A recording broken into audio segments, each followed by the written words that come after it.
Hello and welcome to another Blender recap video, and in this one we're going to take a look at rendering and especially focus on rasterization and ray tracing. And this one is very important because this getting an idea of how rendering works in Blender will allow you to um, uh, like how to present whatever you do in Blender. This will allow you to properly present that in your final presentation in the demo reel. So let's get straight into it. General. And this one, obviously the scene is going to be really simple because our focus is going to be on showing the render options that Blender has to offer. So let's delete this, but before that, turn on screencast keys. Right, let's first shift A and place a plane. And on this plane, we're going to place a sphere. So mesh UV sphere. But we want to make the plane slightly bigger. So what we're going to do for that is select the plane, scale it, and we'll scale it like, 5, like that.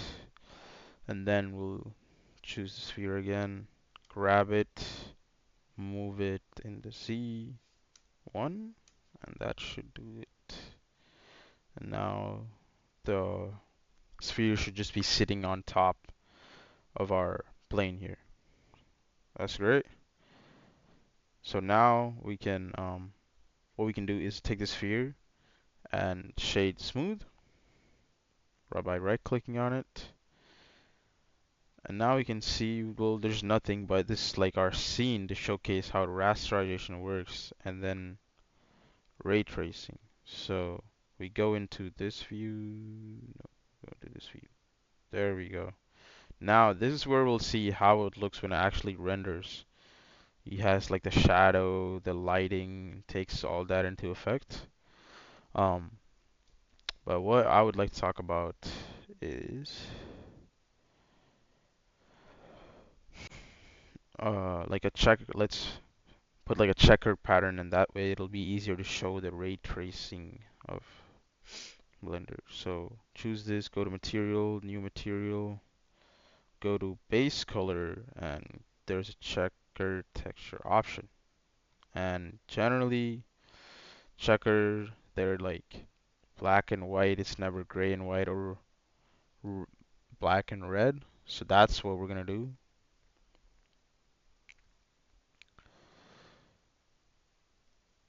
For the first color one, we'll make it red. Then for color two, we just go down here and make it black. There we go. Now that looks much nicer. You can still see the shadow and everything. So next, what we're gonna do is we're gonna add a texture to our sphere here. So let's select the sphere, go to material, add new materials, and then instead of principled BSDF, what we want to do is make this sphere like a glass that just like reflects off this our checkered plane. So the surface, we'll go ahead and choose glass BSDF. And now you can see it's not necessarily like, glass is clear, which we will get to in a second. And but before that, I'd like to talk about rasterization and ray tracing, what that means. So if we go to the GitHub of our class and we click the in here, today option in here, there's like two quick examples on how this works. And this illustration is from NVIDIA, which you've probably heard of, RTX graphics cards and whatnot. So this kind of shows how rasterization works, where it just does it like triangle by triangle at a time. But with ray tracing, it needs to calculate the source of light. Like it bounces off here, but then it needs to calculate that from here. And this is like a much more complicated and it's a slow process. And that's why, Nvidia, they have their ray tracing capabilities. That's what makes them, special, is they're able to do it more efficiently than their competitors. So if we go back to Blender, um, there's two render options in Blender, and that's what I just talked about, rasterization and ray tracing. So what we have just been looking at is rasterization, which is the EV, which I don't know, Dr. Rick was saying about this too. I don't know why it's called EV, but it's just like that's what does that, just the plain rasterization, calculating the triangles. But then when you got cycles, that's where now you can see like that looks more of what like glass would look like, which is clear. So, but as you can see, when we had the EV, which is rasterization, look, it was so simple. Like, yes, I know it didn't look like a glass, which we can kind of adjust here by changing the IQR. Um, and you can look this up. But the thing, even with changing the IQR, is not gonna help you out because, all right, even with that, because this just does plain rasterization, it does not do ray tracing. But then when you go into cycles, look at that. But that, we'll talk about why these like specular, like what's going on with there. But let's quickly go back to EV, and then we'll talk about how to render an image in Blender. So when the options is up here, you got file, edit, render window. You want to go to render and render image, and you can do it by pressing F12 for, and that'll just easily you can do that. When you click on that, it'll take a second, and there you go. It renders our image. And in here, it's just one frame, and as you can see, it like took it like 2 seconds, how much memory it took, and all that. And then here you can click on image and save it. That's how you render an image. And for that, it takes into account this camera right here, and you can move it around based on how you wanna see. Which for that you can click on this accent key, usually on your top left of your keyboard. Press that or hold that. Hold up. Okay. Hold that, and there you'll see all these options. Go to view camera, and from here you can kind of see like, oh, that's how your render image will look like. So you can select it, grab, and then move it. So like right now, I would like it to move it up, and then I feel like that looks a lot better. I'm feeling good. I'll go back into view, selected, back out, but then it's still gonna be, around that. We don't want that. I just want to be able to, yeah, go right here. Right. So render, if I can press render, render image. Takes a second, as you can see. And there you go. That's, just rendering an image. And when you render an animation, um, this one is kind of similar. So you know how in the previous video we looked at like frames. Oh, there's 240 frames that we'll animate for. So we just rendered when we render image, it's just rendering one frame. So when you render 240 frames, it renders each frame one by one, and then it compiles it, and then it looks like it's like a moving, like an animation, right?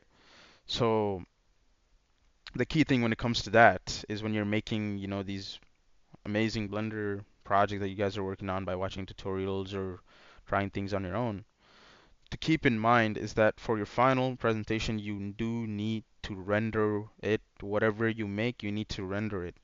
And this is very intensive. So what you want to do is render an image to understand how long one frame will take. And this will allow you to calculate, okay, if I were to render like 300 frames, it's going to take me like hours upon hours, right? So that'll give you like an idea to like help. Maybe you can do certain mess with the settings to make it a little bit more optimized so it takes less time.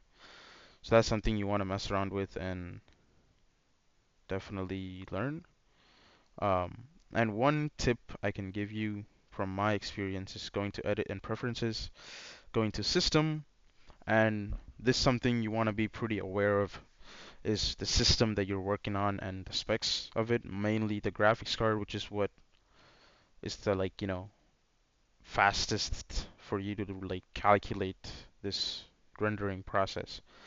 Um, so you want to go here, you want to make sure you use your graphics card, like your GPU.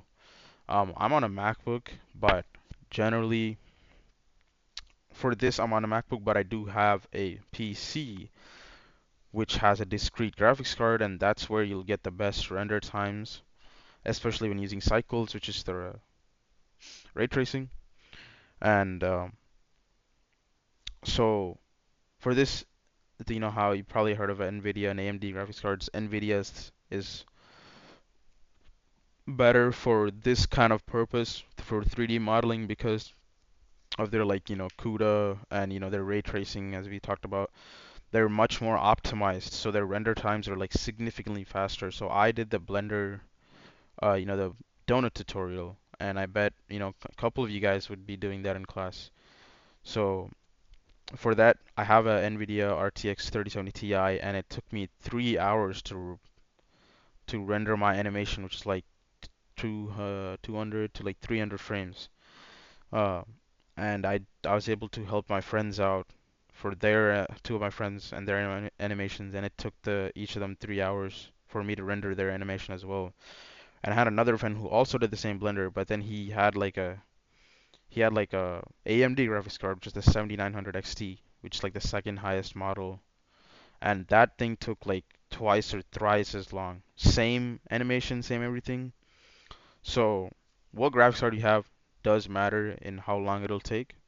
And but there are things that you can do is making sure you are using your graphics card here and having the correct. You have way more options when you're on like a Windows. You have like optics, CUDA, so you want to make sure you're watching the videos on it and making sure you're picking the correct um, setting, and that will help you out. Now, so back to this. Let's go back to cycles. And here, device you want to use GPU compute will make it a lot faster. And th with this is it'll take these samples, so that's how many times it like goes through and calculates it and gives the fine detail. Um, so what you can do here is pause it, and that way it doesn't have to recalculate it again and again and again every single time you move it. Now it's just calculated once, and there you go. But this is for your viewport. Um, and that's where when you come down here is max sample. So in your viewport, generally a good tip is to not have the sample count as high. You can make it like 100 or 60. So that way when you're modeling or when you're like, when you're trying to like when you're done modeling or you're done with everything, but then you're trying to figure out like certain things, the fine things, and then you don't want it to be constantly moving around or like being what is it taking up a lot of power trying to calculate this. You can turn this down, but I'm gonna put it back to 1024. And then render, these are your render settings. When you press render, this is how many samples it'll take. So it's like, a lot more because that render you want it to look really good. When you're on your viewport, it doesn't matter because only you're looking at it. But um when you're here, you that's when you're actually showing to people. So that's kind of a lot more important. And then here's an option called denoise. So that kind of adds like that blur effect. Um, like you see all these speckles, like this kind of helps with that um the blur effect of it. So that's something you can turn on, but some people might not like it because it might seem artificial and take away from how natural you want your thing to look at. And then the noise threshold, what this does is you see all this like this, that's like the noise. So this will you can kind of say like, oh, I want um like how much noise you're fine with. Like, oh, I want it to be like really really less noise, then I think you turn the value down. But then you if you like turn it up, then it's like okay, you're fine with having a lot of these noise like this. So that's what that is about. These I would say when you're rendering your final thing, Definitely use cycles if you can, if your computer can handle it.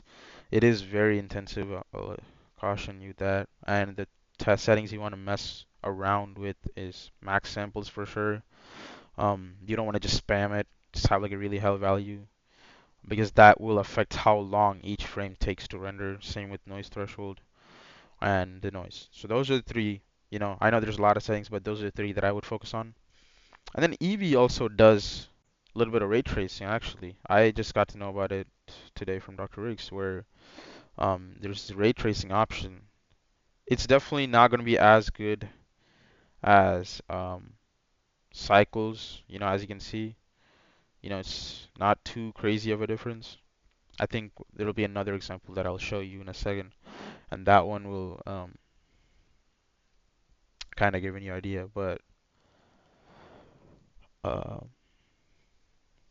but yeah, not that big a difference. But if you're not able to, your thing's not capable, maybe this is something you can look at. Is this EV's ray tracing option?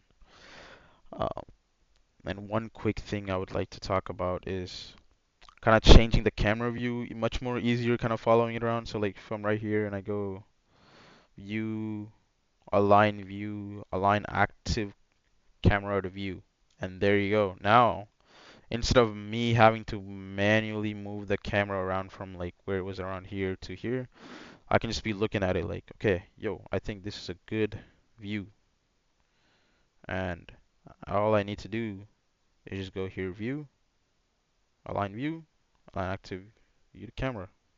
There you go. And the shortcut is 0 to be able to um, look at your camera view. And one thing that I would highly suggest is when you go down here, it'll show like that cross. So you can make, uh, might have messed up. That's okay. Okay, basically what I'm trying to show you is that you can kind of split these windows. Um,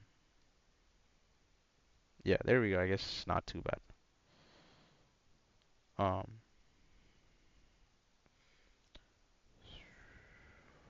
how, hold up 1 second.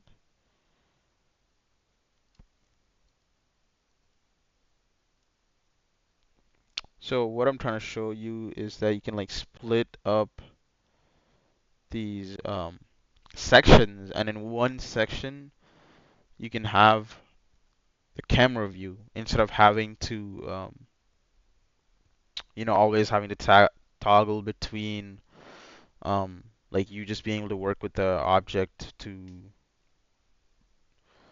this. So what you can do is um, let's see if I can fix this. I did not wanna. Why? Okay. 1 second.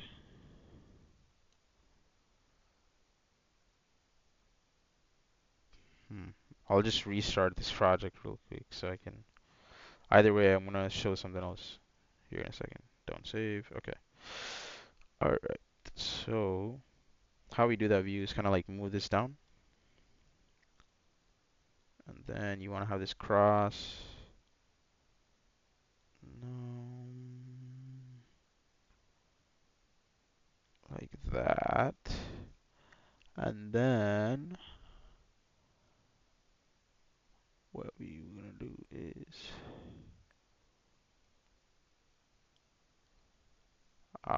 press this and go to 3D viewport. I know it's kind of small because I'm working with a much smaller screen here, but you can just go accent key, or if you have, keyboard with numpad unlike me, you can just go here, and then you can always just have that, while you're messing around with it. So that's kind of a convenience. So this next little illustration to show about ray tracing is this thing called Cornell's box. So if you have RTX off here, ray tracing off versus ray tracing on.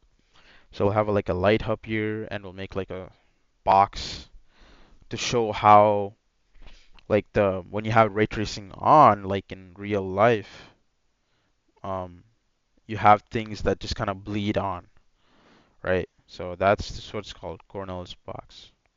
So let's do a small illustration on that. Delete this, and then I'm gonna place a plane, a couple of them actually, in order to make this box. So Shift A, mesh, plane, and then we'd have to duplicate it.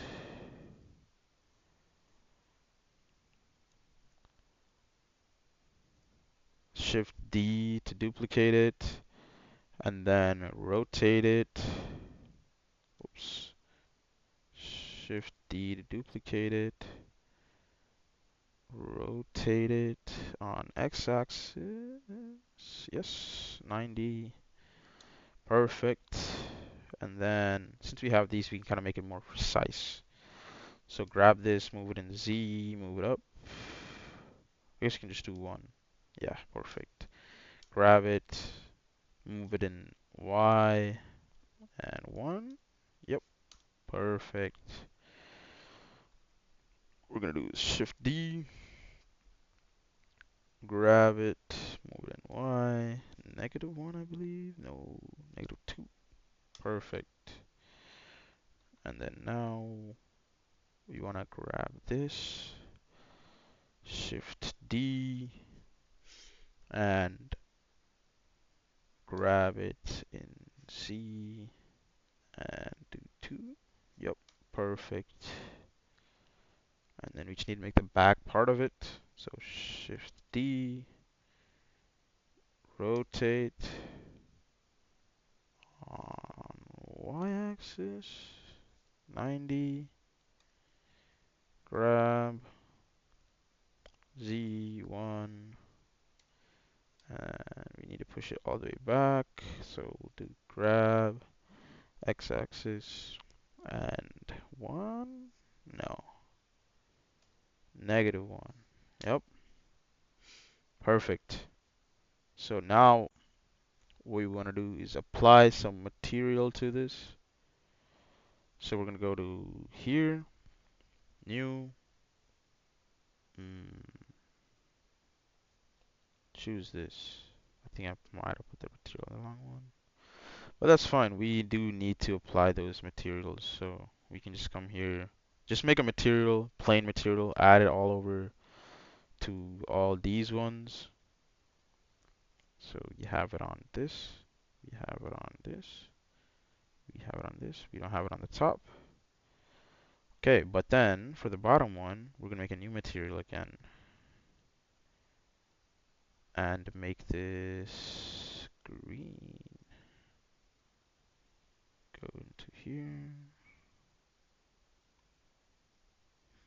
Why did this not turn green? What did I do?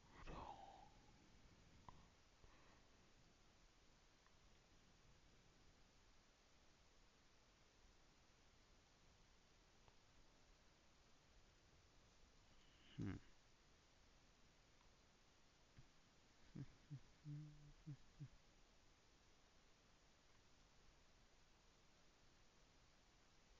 1 second. These are all good.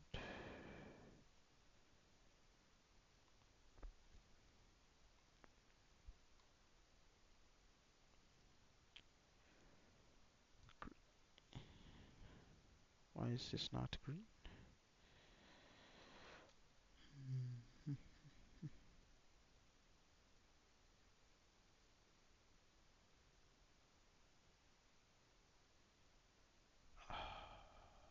Go to plane, add an add material here. Oh, there we go. Okay. So added green here. I didn't choose the correct plane. No wonder. Alright, now we got that. Now let's go and delete our light here. Press X, delete. And then we're gonna go Shift A and then add a light, but a area light. Grab it in Z, move it up. I'm gonna have it kind of on the ceiling. So grab it again, Z, kind of like, not, yeah, like right there. Maybe slightly move it.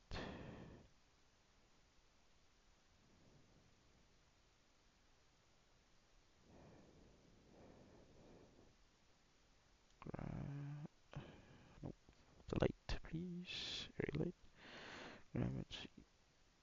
There we go. Okay, perfect. So, as you can see here, then what we'll do is the trick that we just did earlier. View, align active view camera. Select the camera, grab, kind of like right here. It's not too bad. And right now you'll just see, it's plain. But I believe if we turn on ray tracing, there we go. Now you can see, first it was just plain, but now you can see like the green up here and all that, and that's the ray tracing, it's just like in real life, calculating that source light and it's like bouncing off and it's like bleeding. The green is bleeding onto the rest of the, and it's more apparent because it's just like a white background. It'd be the same if it was like red or anything. And then now we'll go to cycles, same, you know, similar, just bleeds on. And this is like a, I guess, simple illustration of the Cornell's box, which I thought was really cool. And so that's it for the Blender part of this video. But we're gonna quickly do a little bit of, since the class is gonna transition from Blender to coding our own rasterizer and ray tracer, we're gonna take a quick look at that. And for that, it's we go to shadertoy.com, and once you go here, click new, and we're gonna look at a really basic example today. It's just, uh, applying a color. And one quick, I guess, brief thing is that if for this we're gonna be using some high-level GPU specific language, and there's GLSL and HLSL. HLSL, is used by Windows, Xbox, Unity, but then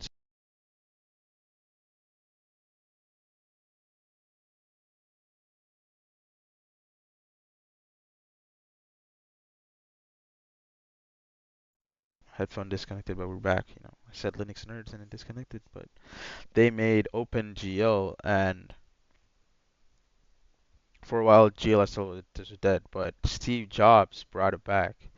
Um, so in this class, Dr. Rick's going to use GLSL and especially WebGL. So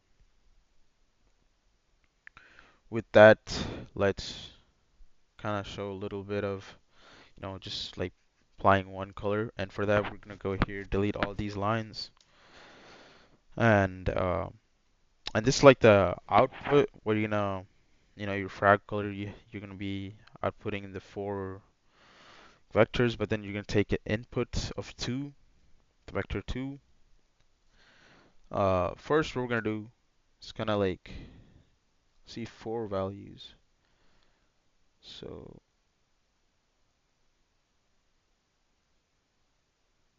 go in here. We're gonna do just green color, and for that, it's 0, 0.0, comma 0, 0.1, 0, 0.0. And then if we run that, hopefully we should just get a, say,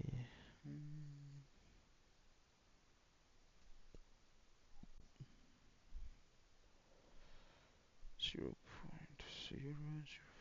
Ooh, nope, 1, haha, 1.0. There we go. Just get a green, we just put green. Um, then now what we're gonna do is when you code in this, kind of like in our C languages, semicolons very important, and you go float a equals 1 point. You can do that instead of having to do like 1.0, and that'll easily let it know that like okay, it's a float instead of you have to, having to do 1.0 to show that it's float. So you can just do that. Um, and quickly do blue color as well. And for that, instead of changing it here, what we're gonna do is we're gonna make a vector 3 called RGB, and vector 3, we go 0 point, like I said with the float, 0 point, and then 1.0 semicolon, and then instead of having to pass in these three values, you can just do RGB. Hopefully that works. Yes, there we go. We have our um, blue. So that's it for this video. I hope you guys, it was helpful with the render settings and some of the tips I provided. And we got started on a little bit of the coding. So I'll see you in another video. Thank you.